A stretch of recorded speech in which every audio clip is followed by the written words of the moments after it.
warahmatullahi wabarakatuh. Bismillah, alhamdulillah, salatu wassalamu ala rasulillah sayyidina Muhammadin rasulillah la haula wa la quwwata illa billah amma ba'd. Yang saya hormati Bapak Ibu guru semuanya, di sini adalah kegiatan diseminasi oleh Bapak Eko Purwadi DPP Angkatan 9. Adapun susunan acara pada pagi hari ini, yang pertama adalah pembukaan, yang kedua sambutan kepala sekolah yang akan diwakili oleh Bapak Wakil Kepala Sekolah, beliau Bapak Dr. Andes Haji Fatkan SPD MPDI MSI. Untuk yang ketiga, penyampaian materi yang akan disampaikan oleh Bapak Eko Purwadi CGP Angkatan 9 Kabupaten Demak. Acara yang keempat, penguatan dan tanya jawab. Acara yang kelima, penutup. Marilah kita buka acara ini dengan bacaan basmalah. Bismillahirrahmanirrahim. Untuk acara yang tentunya adalah acara kedua, sambutan oleh Bapak Wakil Kepala Sekolah. Waktu dan tempat kami persilakan.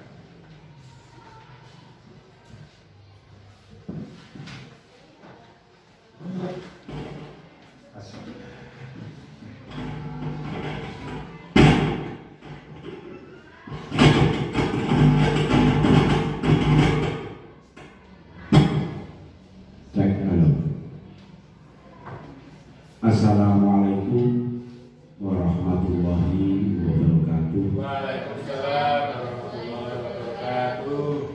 Yang kami hormati Bapak Ibu guru yang hadir di pertemuan ini, yang kami hormati dan kami banggakan, wabil khusus Bapak Eko Purwadi yang kami hormati. Marilah tidak henti-hentinya kita memanjatkan puji syukur kehadirat Allah Subhanahu wa Ta'ala, bahwa pada pagi hari ini menjelang siang ini kita telah diberi kesehatan, sehat jasmani, sehat rohani, bisa menghadiri acara diseminasi budaya positif. Ya, mudah-mudahan bisa berjalan dengan lancar. Amin. Sholawat salam senantiasa kita aturkan kepada junjungan kita Nabi Muhammad Sallallahu Alaihi Wasallam, yang kita nantikan syafaatnya besok di yaumul qiyamah. Bapak Ibu yang kami hormati, yang pertama kami mengucapkan selamat datang di SD Negeri Kedomori 1. Ya mungkin Mbak Emas dari jauh, Mas Habib, semuanya itu diambil hikmahnya. Paling tidak bisa silaturahim tentang dunia. Sing sapa wonge gelem silaturahim nak cara bunyai aja. Sapa kaya di dalam umurnya, dipanjangkan umurnya, ditambahi rezekinya. Yang kedua, kita pola ilmu, mencari ilmu, tukar kaweruh paling tidak. Gitu. Yang selanjutnya tadi belum kami sampaikan, sebelumnya mohon maaf ya. Ini saya mewakili Pak Kepala Sekolah, karena Pak Kepala Sekolah itu PLT Wayoan, jadi kadang tak jenek begini, kadang terus izin ada acara, dan ini sering saya yang mewakili, karena di SD Kedomori ini yang paling senior itu saya. Jadi semua kegiatan yang berkaitan GSD itu saya yang mewakili dan mengatur acara-acara itu. Jadi sebelumnya kami mohon maaf Bapak Ibu, walaupun saya menyampaikan tidak pas karena wakil, kami mohon maaf. Jadi tidak langsung kepada Bapak Sugiono Setiawan. Bapak Ibu yang kami hormati, selanjutnya kami mempersilahkan kepada Pak Eko Purwadi untuk melaksanakan kegiatan sebagaimana tadi sudah kami sampaikan, diseminasi budaya positif. Mudah-mudahan ini banyak yang kita gali nanti dalam diskusi ini, untuk paling tidak untuk diri kita sendiri dan untuk anak-anak didik kami di sekolah kami. Yang selanjutnya, apabila dalam kami menyambut memberikan tempat ini, karena kemarin itu Pak Eko Purwadi sudah janjian sama saya, nanti ada kegiatan Pak, nanti Pak Wakan yang mewakili insya Allah. Itu jadi kita ucapkan selamat untuk melaksanakan tugas bersama, diskusi bersama, untuk mendukung Pak Eko yang melaksanakan kegiatan calon guru bergerak Angkatan 9 dan Kabupaten Demak. Mudah-mudahan ini bisa berjalan dengan lancar sesuai apa yang diharapkan. Amin Allahumma. Demikian yang perlu kami sampaikan, kurang lebihnya kami mohon maaf yang sebesar-besarnya. Akhir kalam, billahi taufiq wal hidayah. Wassalamualaikum warahmatullahi wabarakatuh. Waalaikumsalam warahmatullahi wabarakatuh. Baik, untuk acara yang berikutnya yaitu penyampaian materi. Silakan untuk Pak Eko bisa menyampaikan materi. Waktu dan tempat kami persilakan.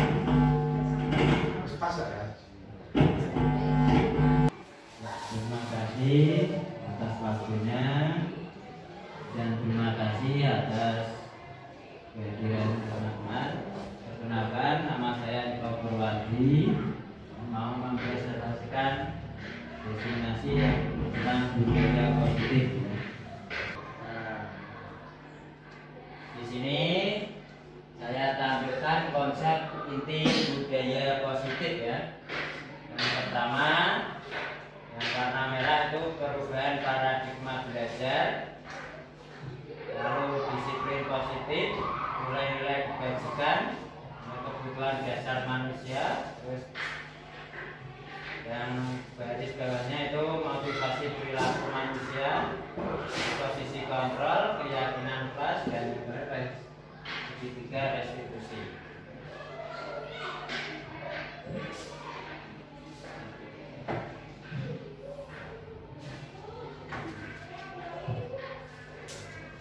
Kita dari yang pertama dulu, yaitu pembelajaran dengan paradigma baru. Pembelajaran dengan paradigma baru merupakan pembelajaran yang dirancang berdasarkan pembelajaran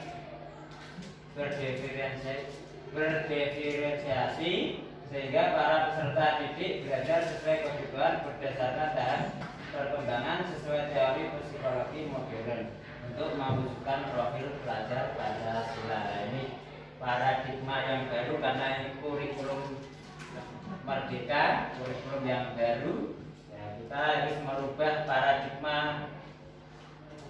pembelajaran kita yaitu sesuai profil pelajar Pancasila. Sebelum saya lanjut ke berikutnya, apakah ada pertanyaan atau yang ya? Hanya Pak Eko, terima kasih untuk di sini Pak Eko telah menjelaskan tentang pelajaran dengan paradigma baru. Untuk profil pelajar Pancasila itu kan terdiri dari 6 dimensi Pak Eko. Untuk dimensi profil pelajar Pancasila itu apakah nanti kita cantumkan semua apa tidak? Itu tolong coba sebutkan satu persatu Pak, biar kita jelas untuk dimensi profil pelajar Pancasila. Terima kasih. Ya.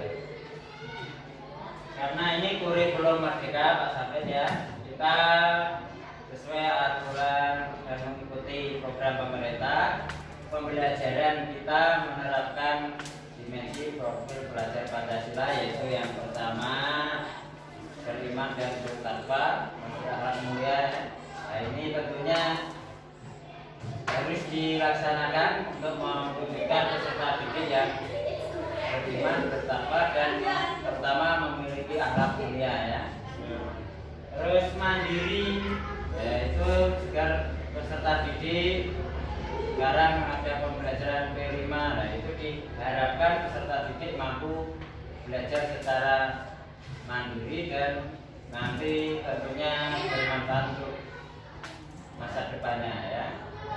Terus ada kreatif, sekarang itu peserta didik itu harus kreatif ya, membuat karya-karya ya, dan pembelajaran termasuk bapaknya harus berinovasi ya, itu dari beberapa profil pelajar Pancasila. Ada lagi berkebinekaan lumer ya, itu profil pelajar Pancasila itu dimensinya 6, itu harus diterapkan di sekolah yang masing-masing sesuai visinya Pak ya. Visinya itu menerapkan, pasti ada menerapkan salah satu bagian dari dimensi profil pelajar Pancasila. Jadi visi-visi itu tergantung sekolahnya Pak ya. Jadi mau diambil dimensi yang mana itu tergantung ya, terima kasih Pak Eko untuk jawabannya sudah jelas. Silakan bisa dilanjutkan. Terima kasih. Nah, kita lanjut ke materi berikutnya. Kita mengkonsepsikan tentang teori konstruksi ya. Yang pertama itu yang kedua itu ilusi guru mengontrol murid. Ilusi bahwa semua penguatan positif, efektif dan bermanfaat. Ilusi bahwa kritik dan membuat rasa bersalah mampu menguatkan karakter ya. Ilusi bahwa orang dewasa berhak memaksa. Nah, ini ya, ini tentang miskonsepsi yang selama ini ya, kadang guru membuat siswa itu merasa bersalah ya, mungkin agar mampu menguatkan karakternya ya. Itu yang sering dulu pernah dilakukan itu. Ilusi bahwa orang dewasa berhak memaksa. Nah, ini ya, orang dewasa berhak memaksa. Terus ilusi bahwa semua penguatan positif, efektif dan bermanfaat. Ilusi guru mengontrol murid. Nah, ini ibaratkan jadi sekarang itu siswa itu berhak, sekarang itu mengontrol dirinya sendiri ya. Nah, untuk mengontrol dirinya sendiri, karena ini diciptakan lingkungan budaya positif ya. Nah, kalau dulu ada guru menghukum, ada tahapannya menghukum, ada membuat merasa bersalah. Sekarang tujuannya ini nanti adalah agar kita memposisikan diri itu sebagai manajer ya. Nanti ke depannya seperti itu. Nanti materinya bisa ini. Sebelum kita memposisikan posisi guru ke manajer, nah, lihat ini ada teori kontrol dulu ya, stimulus respon sama teori kontrol. Sebelum ke tahap teori kontrol itu prosesnya ke stimulus respon dulu. Ini bisa dibaca yang sebelah sini, ini realitas kebutuhan kita sama ya. Di teori kontrol sama, realitas kebutuhan kita berbeda ya. Jadi murid kebutuhannya itu berbeda-beda, tidak sama ya. Terus yang kedua, semua orang melihat hal yang sama. Tapi di teori kontrol itu setiap orang memiliki gambaran berbeda antara siswa yang satu dengan yang lain dan guru yang satu dengan yang lain itu memulai gambaran yang berbeda. Ya Pak Soe? Ya baik, ya itu untuk yang dijelaskan Pak Eko di dalam teori kontrol itu setiap orang memiliki gambaran yang berbeda. Bagaimana cara seorang guru itu untuk menyikapi gambaran yang berbeda-beda yang dimiliki oleh peserta didik kita? Ya. Terima kasih. Ya, terima kasih Pak Saket ya. Nah, gambaran yang berbeda itu contohnya kalau kita memiliki di kelas kita yang memiliki beberapa siswa itu mempunyai karakter yang berbeda-beda, terutama dalam segi kebutuhan belajarnya. Ya, itu juga berbeda, setiap anak yang satu dengan anak yang lain itu berbeda, tidak sama. Untuk mensikapinya kita tentunya melakukan pendekatan ya, sesuai kebutuhan murid itu apa. Kita menentukan sesuai kebutuhan murid itu apa. Nanti kita dapat menerapkan pembelajaran berdiferensi. Baik, terima kasih atas penjelasannya, sudah sangat jelas sekali, bisa dilanjutkan. Ya, kita ke baris berikutnya ya. Kita mencoba mengubah orang agar berpandangan sama dengan kita. Nah ini kita sebagai guru itu kalau disuruh mencoba mengubah orang agar berpandangan sama dengan kita. Tapi secara teori kontrol ini kita berusaha memahami pandangan orang lain tentang dunia ya. Nah ini di kurikulum Merdeka ini memahami tentang pandangan orang lain tentang dunia. Jadi tidak sama ya. Biar ini nanti bisa dipraktekkan ya. Berikutnya, perilaku buruk dilihat sebagai suatu kesalahan. Ya, biasanya kalau dulu ada siswa melakukan hal-hal yang buruk langsung dijustis, itu merupakan suatu kesalahan. Tapi di teori kontrol itu semua perilaku memiliki tujuan.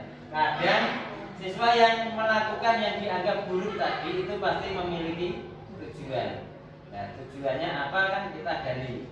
Nah, itu nanti untuk mengetahui sebabnya dan mencari akar dan solusinya. Jadi semua perilaku memiliki tujuan.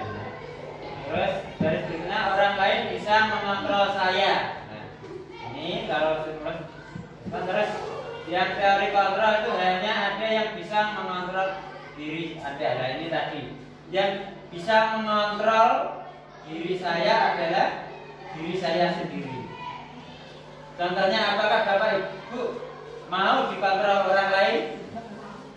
Nah, tidak mau kan? Nah, sama halnya siswa kita murid tidak mau dikontrol orang lain. Nah, dia mau melakukan keinginannya sendiri. Nah, ini nanti tujuannya adalah untuk menimbulkan, kalau digali dikembangkan, menimbulkan motivasi intrinsik. Diharapkan mampu menciptakan motivasi dalam diri siswa ya. Terus selanjutnya, saya bisa mengontrol orang lain. Nah, ini kalau di teori kontrol Anda tidak bisa mengontrol orang lain. Nah, ini dari ada kaitannya dengan yang mengontrol, yang memiliki yang mengontrol saya tadi ya, ada kaitannya dengan yang atasnya. Kalau yang satu tidak mau dikontrol tadi, nah ini otomatis berarti yang satu tidak bisa mengontrol orang lain. Terus stimulus respon yang berikutnya, pemaksaan ada pada saat rujukan gagal. Nah, terus ini yang dari kontrol, kolaborasi dan konsensus menciptakan pilihan-pilihan baru. Terus yang berikutnya, model berpikir menang atau kalah. Kalau teori kontrol model berpikir menang dan menang. Ini teori kontrol adalah yang akan kita terapkan ini ya, untuk menciptakan budaya positif di lingkungan sekolah. Lanjut, dapat ya? Ya, lanjut. Ya, pertanyaan.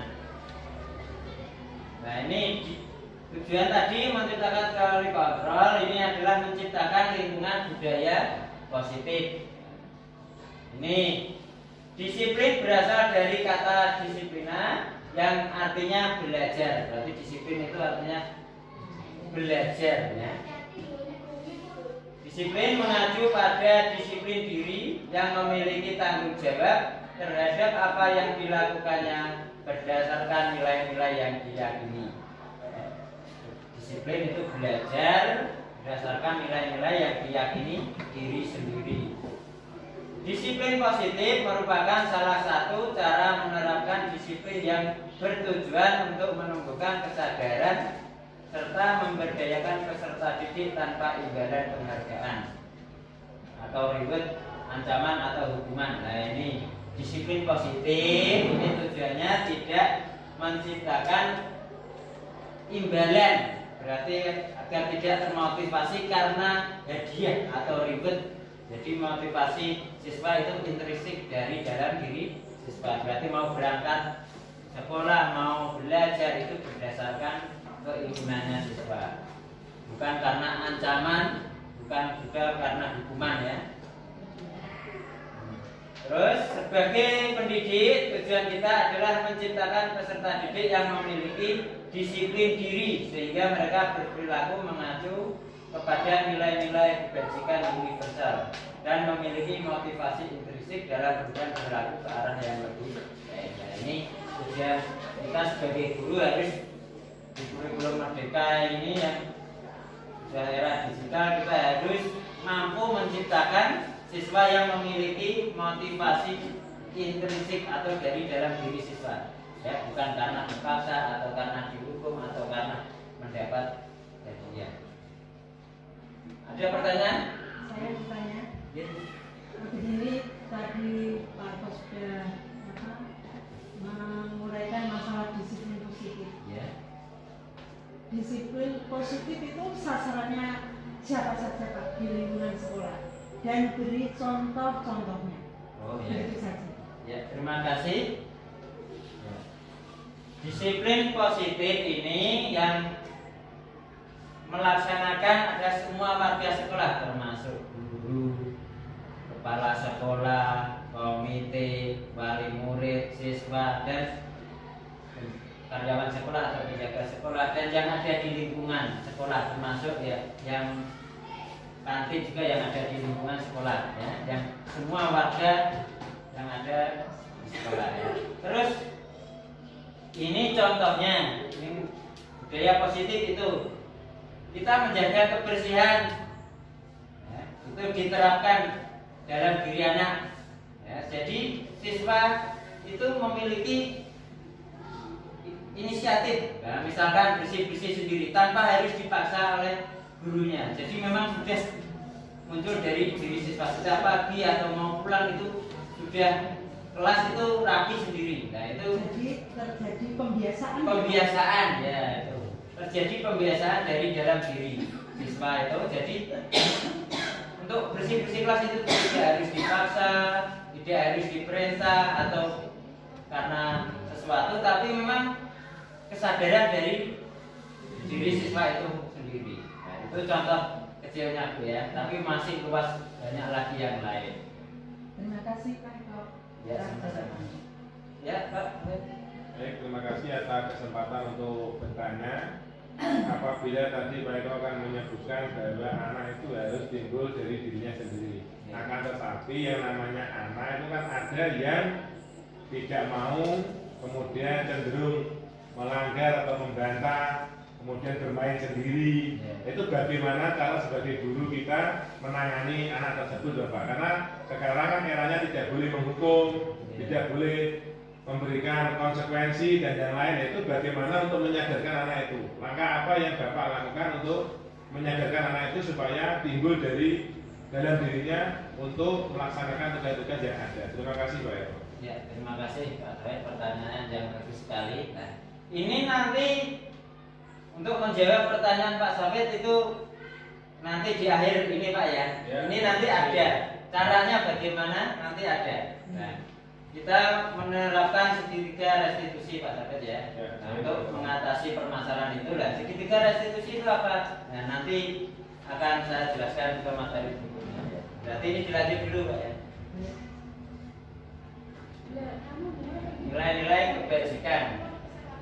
Nilai-nilai kebajikan yang telah disepakati bersama lepas dari suku bangsa, agama, bahasa maupun latar belakang.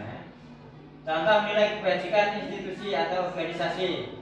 Yang pertama, profil pelajar Pancasila, beriman dan bertakwa kepada Tuhan Yang Maha Esa dan berakhlak mulia, berkebinekaan global, gotong royong, mandiri, kreatif dan bernalar kritis. Terus yang Ibu primary years atau program yaitu toleransi, rasa hormat, integritas, mandiri, menghargai, antusias, empati, keingintahuan, kreativitas, kerjasama, percaya diri dan komitmen. Nilai kebajikan keterampilan hidup yaitu dapat dipercaya, ya, lurus hati, pendengaran yang aktif, tidak merendahkan orang lain dan mendengarkan yang terbaik dari diri. Ini adalah nilai-nilai kebajikan. Dilanjut dulu ya. Kebutuhan dasar manusia. Ini kebutuhan dasar manusia adalah segala sesuatu yang kita lakukan untuk mendapatkan apa yang kita inginkan. Seluruh tindakan yang kita lakukan memiliki tujuan dan semua usaha terbaik yang kita lakukan adalah dalam rangka agar kebutuhan dasar kita terpenuhi dengan baik. Nah, ini kebutuhan dasar manusia termasuk juga anak-anak ya, siswa sekolah dasar. Nah, ini kebutuhannya adalah sesuatu yang segera kita lakukan untuk mendapatkan apa yang kita inginkan. Nah, ini tujuannya siswa melaksanakan pembelajaran di sekolah itu adalah untuk meningkatkan kodrat hidup anak itu setinggi-tingginya untuk kehidupan nanti di masyarakat. Saya lanjut dulu. Ini yang memotivasi perilaku manusia ya, untuk menghindari ketidaknyamanan atau karena dihukum. Terus untuk mendapatkan imbalan atau penghargaan dari orang lain. Terus untuk menjadi orang yang merasa diinginkan dan menghargai diri sendiri dengan nilai-nilai yang mereka percaya. Nah, ini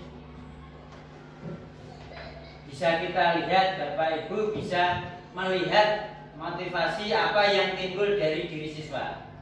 Pertama, siswa itu melakukan karena takut dihukum. Kadang kan ada siswa sebenarnya dirinya itu tidak mau melakukan, tapi kok wedi nak ora tak lakoni dihukum Pak Guru, akhirnya mau melakukan. Nah, ini berarti menghindari ketidaknyamanan atau karena takut dihukum. Ya, mau melakukan sesuatu karena rasa takut, karena nanti takut dihukum, jadi tidak nyaman. Nah, ini pasti Bapak Ibu bisa mendeteksi ini ya. Siswa itu mau melakukan itu karena dirinya sendiri atau karena takut dihukum.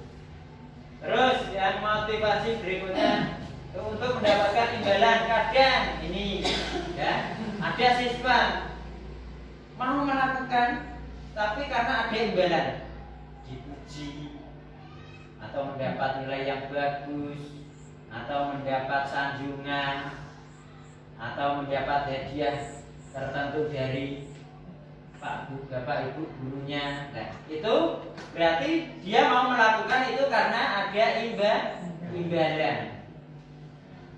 Ya, karena ada mengharapkan imbalan. Kadang mau belajar itu kadang karena ada imbalan, mau diberikan sesuatu. Nah, itu motivasi mendapat imbalan atau penghargaan dari orang lain. Nah, ini yang motivasi intrinsik, ini motivasi yang ingin diinginkan dan menghargai diri sendiri yang nilai-nilai yang mereka percaya. Jadi kalau ini motivasi intrinsik itu karena siswa itu memang ingin belajar, dia ingin pintar atau biar dia mendapat nilai yang mereka percaya. Berarti ini tidak ada unsur paksaan dan tidak ada unsur karena menginginkan sesuatu. Memang dari diri siswa itu ingin belajar, ingin mendapatkan pengetahuan dari diri mereka sendiri. Ya. Ada pertanyaan, Pak? Ya. Jadi dari keterangan tadi ya Pak, untuk bapak ibu guru yang era sekarang ya, dia tidak boleh memberi hukuman atau penghargaan bagi anak-anak. Kalau yang melarang diberi hukuman, kalau yang misalnya berprestasi atau nilainya bagus itu diberi imbalan. Apakah itu tidak boleh pada saat ini? Ya. Terima kasih. Untuk hukuman, nah ini kan ada, kalau hukuman itu bisa berupa fisik, bisa berupa psikis, Bu ya, tergantung kerjanya. Kalau hukuman ini tidak diperbolehkan, Bu ya, tidak dianjurkan lagi sebagai pendidik untuk memberi hukuman, ya, terutama hukuman fisik dan jenisnya. Kalau untuk memberikan penghargaan atau imbalan, nah ini kalau saya itu masih diperbolehkan, cuman ya itu untuk merespon, jadi tidak terus menerus. Jadi untuk merangsang atau merespon di awal, nah nanti selanjutnya terus diberi motivasi yang intrinsik dari dalam, diberi dorongan dari gurunya ya. Jadi kalau ini penghargaan ini seperti memberi nilai, kalau kelas kecil memberi tanda bintang atau mendapat sanjungan. Nah ini kalau di kelas kecil itu masih bisa masuk ya. Nah itu tapi tidak dianjurkan terus menerus. Jadi itu hanya di awal untuk merangsang atau merespon, nanti terus diberi dorongan penguatan agar siswa itu memiliki motivasi dari dalam diri. Jadi nanti terbiasa dengan dirinya sendiri. Itu ya. Ya jelas Pak. Oh ya, terima kasih. Bisa dilanjut ya? Nah ini, apa bedanya hukuman sama konsekuensi? Nah nanti terus ya, restitusi. Hukuman tidak terencana dan tiba-tiba. Konsekuensi itu disepakati sesuai peraturan. Hukuman itu murid tidak tahu apa yang akan terjadi atau tidak dilibatkan. Terus konsekuensi itu murid tetap dibuat tidak nyaman. Yang hukuman bersifat satu arah, berupa hukuman fisik maupun psikis tadi yang sudah saya terangkan. Terus yang konsekuensi sikap guru selalu memonitor murid. Nah ini contoh kecilnya ya, kalau ada murid melakukan kesalahan, lari lapangan 1 kali, nah itu termasuk hukuman apa konsekuensi? Hukuman ya, nah itu merupakan hukuman. Tapi kalau misalkan ada siswa yang tidak mengerjakan PR, akhirnya Pak Guru atau Ibu Gurunya memberi dia sanksi untuk mengerjakannya di kelas 2 kali lipat. Berarti PR-nya itu dikerjakan lagi di sekolah sendiri. Nah itu termasuk hukuman atau konsekuensi? Hukuman Pak. Nah ayo. Hukuman. Karena Pak itu kan anak langsung gurunya menyuruh sendiri. Tidak sebelumnya sudah ada perjanjian, contohnya misalnya ketika nanti anak yang tidak mengerjakan PR, maka disuruh Pak Guru untuk mengerjakan di dalam kelas sebanyak 2 kali. Kalau seperti itu dijelaskan dulu, itu bisa konsekuensi Pak. Tapi ini tadi untuk cerita Pak Eko kan langsung Ketika anak tidak mengerjakan PR langsung 2 kali, berarti kan tidak kesepakatan dengan anak. Jadi itu hukuman, Pak. Kalau yang kesepakatan dengan anak konsekuensi. Jadi itu, Pak, kurang lebihnya. Terima kasih. Ya, ya, betul ya. Ya, hukuman itu tadi terjadi tiba-tiba dan bersifat psikis maupun fisik ya. Kalau konsekuensi itu tadi sudah ada kesepakatan ya. Seperti misalkan besok yang datang terlambat ya, maka kan menyanyi ya. Tapi kalau yang konsekuensi ini tetap berkaitan dengan diri siswa dan dengan apa itu sesuai dengan bidangnya ya. Jadi misalkan di sekolah dia datang 15 menit, nanti konsekuensinya adalah yang datang terlambat 15 menit tadi ditambahi jam pembelajaran. Nah, jadi itu sesuai tupoksinya ya, dia untuk belajar. Nah, itu termasuk konsekuensi. Ya, Pak Sabit betul tadi ya. Kalau sudah ada perjanjian dan itu mengerjakan PR dan itu kan karena tugas anak itu nah, sesuai tupoksinya anak juga, jadi itu merupakan konsekuensi. Terus ini yang restitusi ini nanti untuk menjawab pertanyaan Pak Sabit yang tadi ya. Proses menciptakan kondisi bagi murid untuk memperbaiki kesalahan.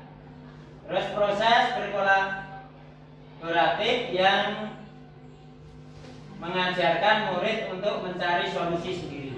Ini tadi menjawab pertanyaan Pak Sabit yang kalau ada murid tadi yang susah di apa tadi Pak Sabit? Datang terlambat. Jadi ketika anak itu kan misalnya contoh Pak, tadi kan ada waktu piket, itu kan ada anak itu sadar sendiri dengan tugas dan tanggung jawabnya kan, tetapi ada sebagian anak biasanya khususnya anak laki-laki itu tidak mau, kemudian bermain sendiri.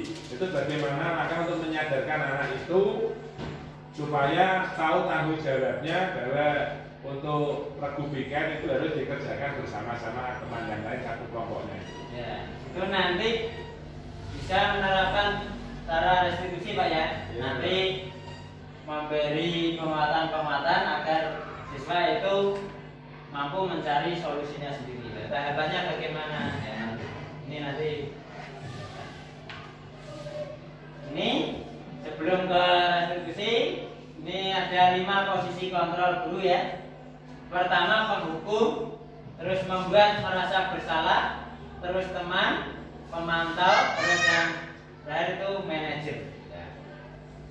Penghukum tadi posisinya sudah jelas. Kalau saat ini tidak dia perbolehkan, membuat merasa bersalah itu tadi contohnya sudah diterangkan. Kalau teman, nah ini memposisikan guru menjadi teman ya. Nah, ini mungkin posisi kita selama ini memposisikan banyak menjadi teman sama murid. Tujuannya setelah terciptanya budaya positif, nanti posisi guru itu bisa menjadi manajer ya. Jadi tidak manajer itu tidak hanya di perusahaan, tapi di sekolah juga posisi guru harus menjadi manajer ya. Ya, untuk menciptakan posisi kita menjadi manajer tadi ya, ini kelas kita buat nyaman. Untuk membuat nyaman kelas, kita melakukan keyakinan kelas. Ini pertama ya, mengapa keyakinan kelas? Mengapa bukan peraturan kelas? Jangan tahu kenapa? Ya, peraturan kelas itu sifatnya masih bersifat ya, masih bersifat memberikan motivasi kritis ya, masih karena siswa itu kadang merasa takut karena ini masih bersifat anjuran ya, karena belum masih berupa apa itu anjuran ya, berarti untuk ini berarti peraturan-peraturan karena belum muncul dari diri siswa.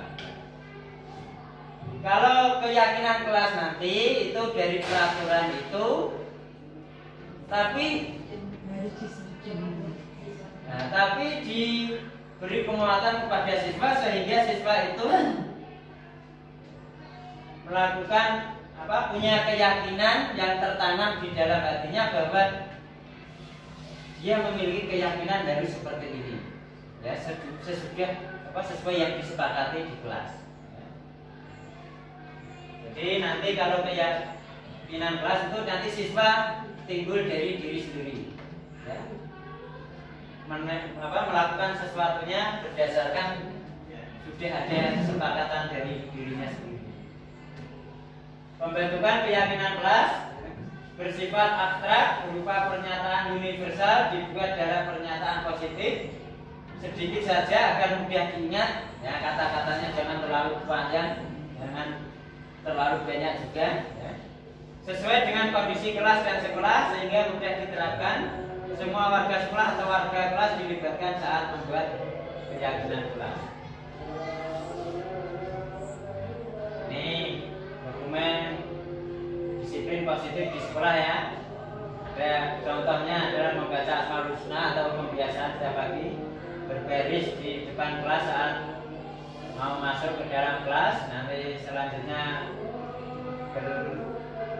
salaman dengan cium tangan sama Pak Gurunya satu-satu. Senam bersama untuk kebugaran jasmani, ini termasuk disiplin positif. Ini mungkin di sekolah Bapak Ibu sudah sering dilaksanakan. Nah, ini untuk langkah-langkah segitiga restitusi. Situasi proses dialog yang dijalankan oleh guru agar dapat menghasilkan murid yang mandiri dan bertanggung jawab. Nah, ini tahapannya Pak sahabat, ya. Pertama, menstabilkan identitas. Kita dari dulu pakai anak, penyebabnya masalah apa, ya. Kita dari dulu. Nah, kalau sudah ketahuan, terus kita validasi tindakan yang salah. Kita menyadarkan siswa tindakan itu benar apa salah. Tapi kita tidak berhak menghukum, ya. Kalau sudah anak itu tahu kalau perbuatannya salah, kita memberi penguatan, ya.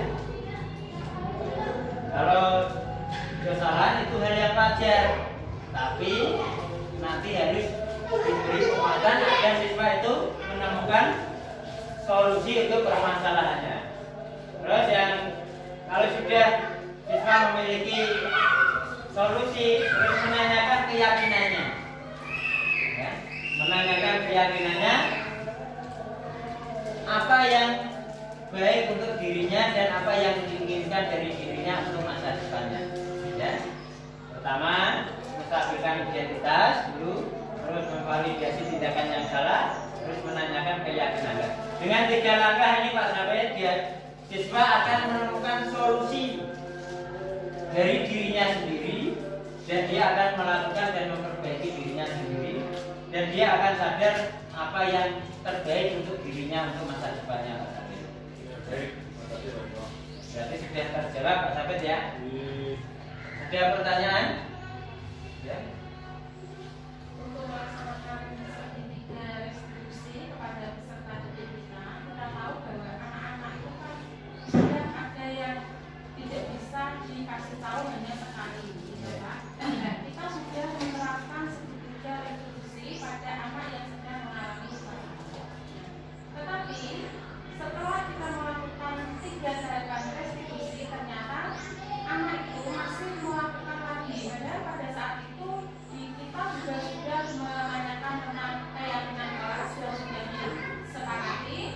Anak tersebut juga sudah berjanji untuk akan memperbaiki kesalahannya, karena dengan dipandu oleh gurunya tadi, dia mengetahui kesalahan yang dia lakukan. Kemudian dia juga sudah tahu solusi apa yang harus dia lakukan untuk memperbaiki kesalahannya. Tapi setelah itu si anak melakukan kesalahan yang sama. Apakah restitusi segitiga bisa kita laksanakan lagi, Pak? Berarti kan tidak hanya 1 kali saja. Ini segitiga restitusi bisa untuk menjawab pertanyaan Bu Emma, ya. Bagaimana kalau siswa sudah sekali dilakukan melakukan segitiga restitusi tapi masih melakukannya. Ini segitiga restitusi sekali itu bukan terus dinyatakan tidak berhasil, tapi sekali itu nanti kita bisa melakukan segitiga restitusi lagi, tapi kita sebelum melakukannya kita menggali dulu yang lebih mendalam tentang data-data dan tentang referensi yang dibutuhkan dari siswa tersebut. Nah, nanti kita bisa melakukan restitusi lagi. Jadi kita nanti bisa melakukannya lagi sampai siswa ini melakukan menyadari diri sesuai keinginan dirinya sendiri. Ya. Berarti segitiga restitusi itu kesimpulannya bisa dilakukan lebih dari sekali. Ya. Nah, itu bisa dilakukan 2 kali sampai 3 kali sampai berhasil. Karena segitiga penerapannya ini tergantung siswanya. Kadang kebutuhan siswa itu berbeda-beda. Jadi segitiga restitusi bisa dilaksanakan lebih dari sekali. Ya. Sudah jelas tema ya? Nah ini terus selanjutnya penutup ya. Dalam penerapan program disiplin positif, hendaknya guru memiliki standar kepribadian profesional dan sosial yang baik, di mana guru mampu merefleksi dirinya dalam posisi kontrol hati. Bagaimana perjalanan dirinya sebagai among atau manajer yang menuntut muridnya menjadi insan yang mandiri, merdeka dan bertanggung jawab. Sebelum saya akhiri pertemuan ini, saya simpulkan dari kegiatan pertama tadi, ya, kita sebagai guru di era Merdeka Belajar di kurikulum Merdeka ini harus memposisikan diri kita sebagai manajer, ya. Kita sebagai manajer. Selanjutnya kita meninggalkan tentang konsep menghukum anak, ya. Sudah memposisikan diri sebagai manajer harus otomatis meninggalkan tentang menghukum anak. Terus selanjutnya kita menerapkan pembelajaran yang berpihak pada murid sesuai kebutuhan belajar murid, bisa melakukan pembelajaran yang berdiferensi. Terus yang kesimpulan ketiga itu kita bisa melaksanakan segitiga restitusi untuk menangani permasalahan pada murid, ya. Itu tadi kesimpulan dari saya. Sebelum saya tutup, sebelumnya saya ucapkan terima kasih banyak kepada Bapak Ibu guru. Untuk itu kami ucapkan terima kasih dan wassalamualaikum warahmatullahi wabarakatuh.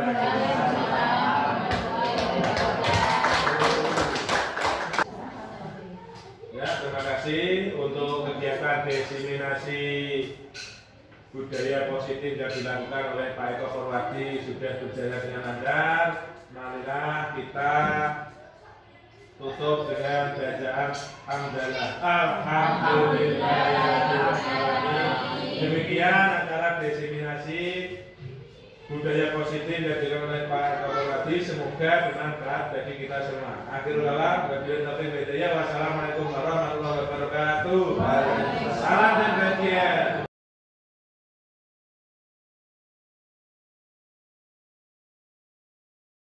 Hari ini kita akan membuat kesepakatan sebelum membuat kesepakatan kelas, kita kenali dulu aturan-aturan yang ada di sekolah, aturan atau tata tertib yang sudah ada apa? Aturan yang berlaku apa?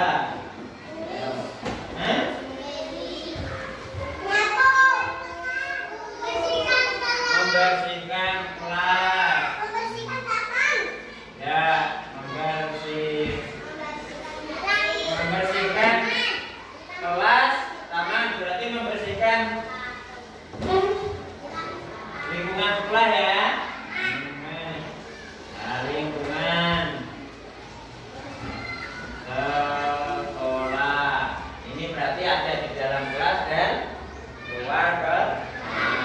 Apalagi tidak boleh makan di dalam kelas. Tidak boleh makan di dalam kelas. Apalagi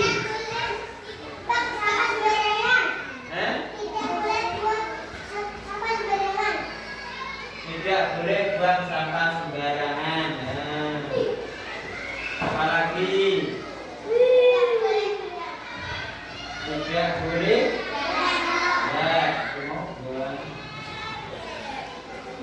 sampah sembarangan. Tidak boleh berantem.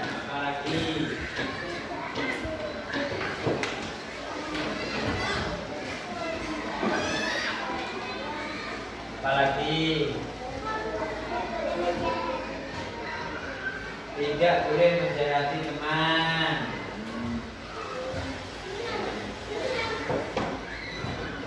Apalagi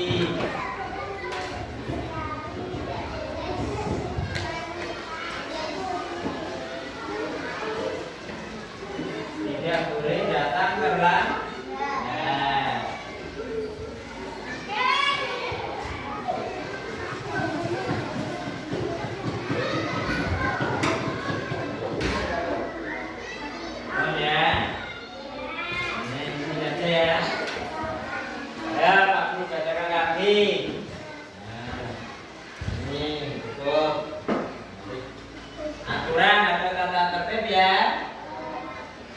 Membersihkan lingkungan sekolah, berarti di dalam kelas, di luar kelas.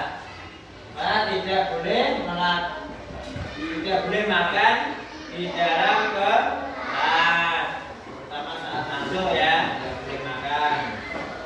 Terus tidak boleh buang sampah sembarangan. Apalagi tidak boleh berantem atau bertengkar. Terus tidak boleh jahat sama teman. Tidak boleh beli, berarti tidak boleh geng-gengan ya. Semuanya teman. Terus tidak boleh datang terlambat. Ini aturan yang berlaku. Sekarang coba kalau biasanya juga menggunakan kalimat positif.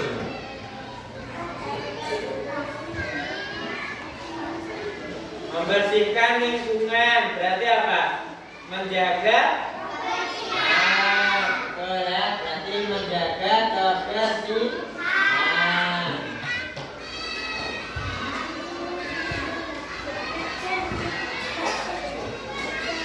Terus tidak boleh makan di dalam kelas berarti apa? Makan di dalam kelas toh?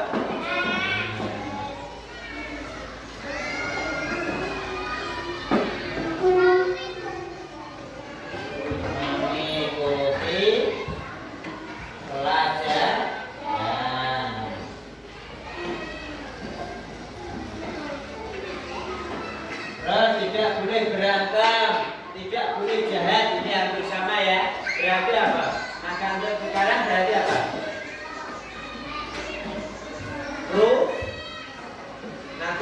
Nggak boleh berantem berarti harus apa? Minta maaf. Itu kalau salah.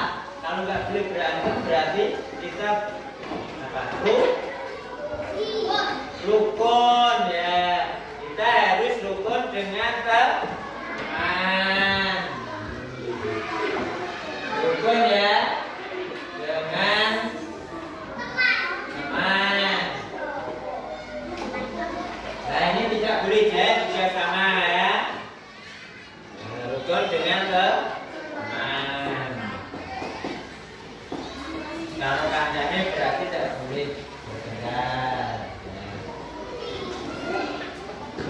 Tidak boleh buang sampah sembarangan berarti sama ya. Menjaga kebersihan itu sama. Terus yang aturan yang terakhir tidak boleh datang terlambat.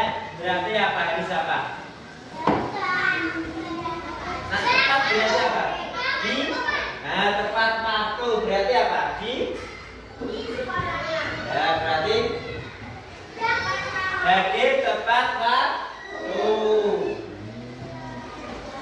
Atau tepat waktu berarti nak pulang ya nggak boleh di sini ya. Datang nggak boleh terlambat, pulang juga nggak boleh dulu. Dan pulangnya harus bareng-bareng. Kalau sudah waktunya jam pulang, berarti tepat waktu ya. Waktunya apa tadi? Saatnya waktu masuk kelas, berarti sudah masuk. Waktunya jam pelajaran selesai, berarti istirahat. Sering perhatikan ya. Nah, terus sebelah kanan terus ya. Menjaga kebersihan. Ini termasuk apa? Lingkungan. Menjaga kebersihan yuk. Ada piket. Nilai kebajikannya apa?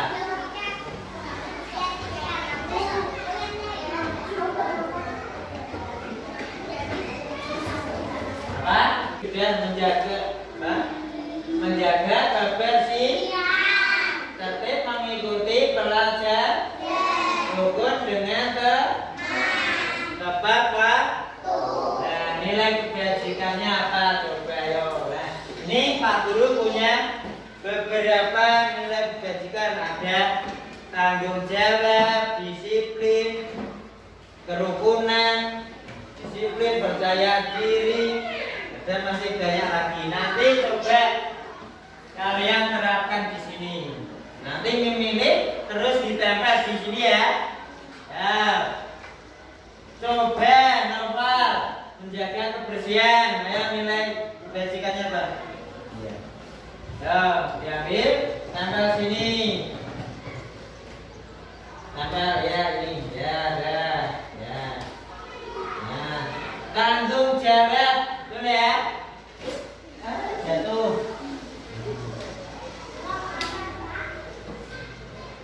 Nah, tanggung jawab.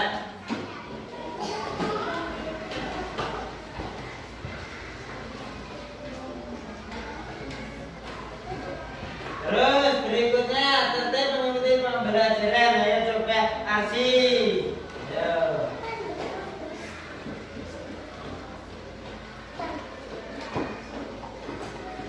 Pertama sebelahnya. Ya.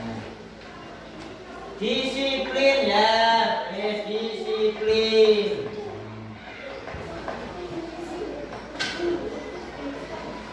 Terus yang ketiga rukun dengan teman. Ini ya, anu ya, coba.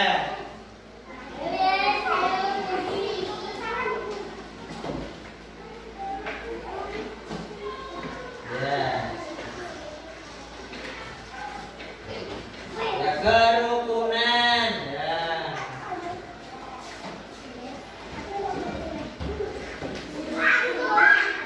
Jatuh terus.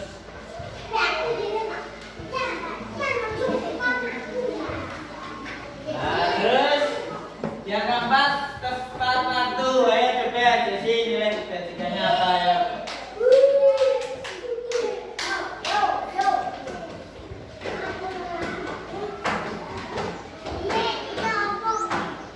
Ya, disiplin ya.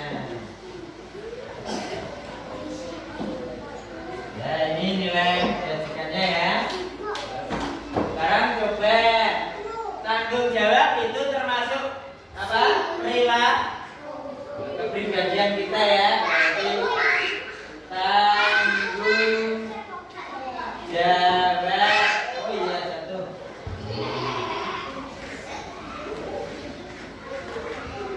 Aduh jatuh lagi. Nah, terus disiplin. Disiplin itu apa berarti? Terlihat disiplin.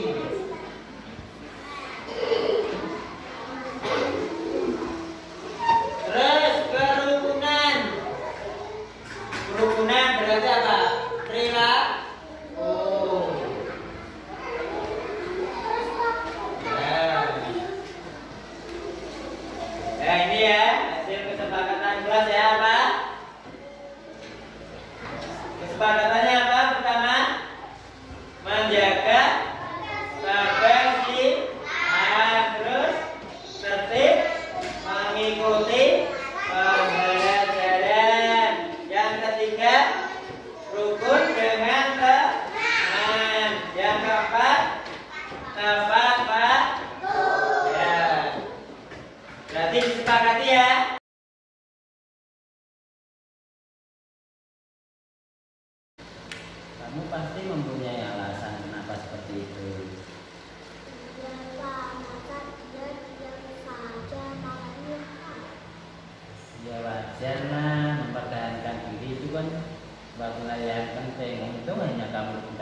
Sekarang coba lihat, kamu meminta temanmu di depan orang banyak itu sudah sesuai kesepakatan kelas belum?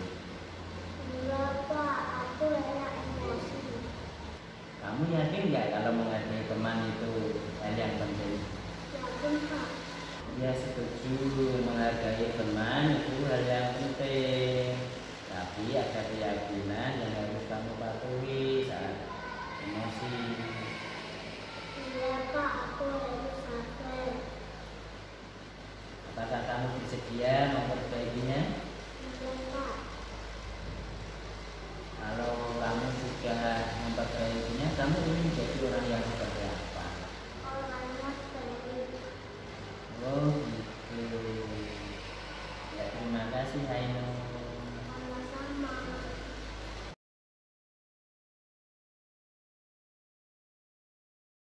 Assalamualaikum warahmatullahi wabarakatuh.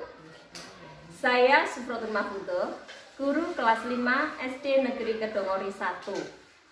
Alhamdulillah, kemarin saya sudah mengikuti kegiatan desiminasi program guru penggerak Angkatan 9 yang dilaksanakan oleh Bapak Eko Purwadi selaku guru kelas 1.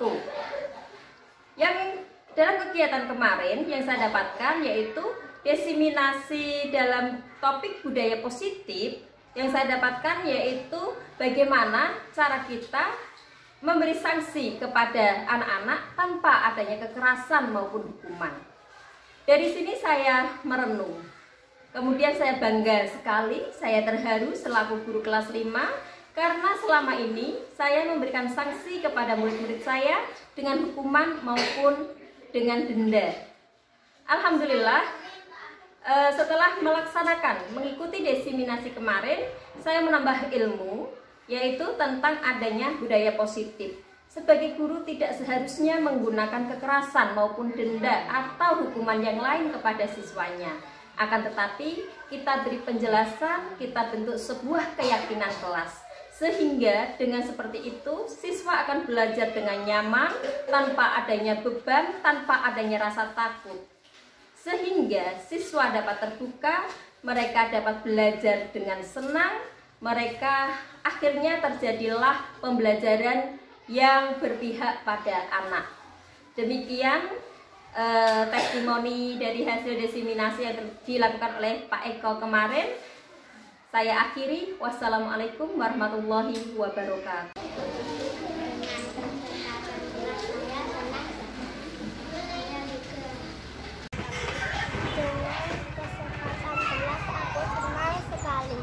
Juga setelah revisi sudah selesai, saya senang sekali.